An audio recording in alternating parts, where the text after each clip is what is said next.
तर जय शिवराय मित्रांनो, स्वागत आहे तुमचं माझ्या मिनी व्लॉगमध्ये. माझं नाव वेदांत आणि तुम्ही बघत वेदूचे व्लॉग्स. तर मम्मी सकाळचे पनीर आणि भाजी आणायला पाठवली. आंघोळ वगैरे करून तयारी वगैरे करायला घेतली. नंतर चहामध्ये पोहे खाल्ले. दुकानात जायच्या आधी मला आठवलं की ब्लूबेरीची आज सर्व्हिस करायची, कारण खूप टाइम आधी सर्व्हिस केली होती.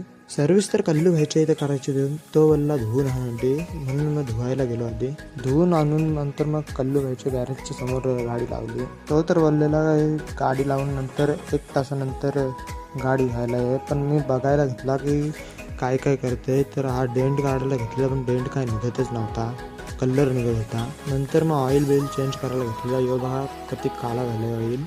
पुढच्या टायरला नंतर कशी प्रोसेस घेतली तशीच मग मागच्या टायरला पण घेतली.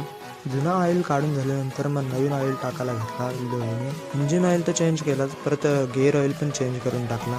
नंतर मग कल्लू व्हायला टाटा बाय बाय केला आणि मी चाललेलो तर घरीच, पण नंतर विचार केला घराचा खावायला घेऊन येतो मी. नंतर जेवण वगैरे झाल्यानंतर 3 वाजता मी या जागावर एडिटिंग करायसाठी आलो. थोडे जागावर गवत आणला, कारण इथं पाऊस झालेला नुकताच. व्हॉइस द्यायला मी जे झाडाखाली बसत होतो तो कडधानचा झाड होता, मला माहीतच नाही. मग आता पडलेली दिसली तर मी खाऊन घेतली लगेच. संध्याकाळच्या नंतर मग चहा पिऊन घेतला आणि मग नंतर मग दुकानात गेलो. क्रेविंग झालेली म्हणून मग पॅटीस आणलं.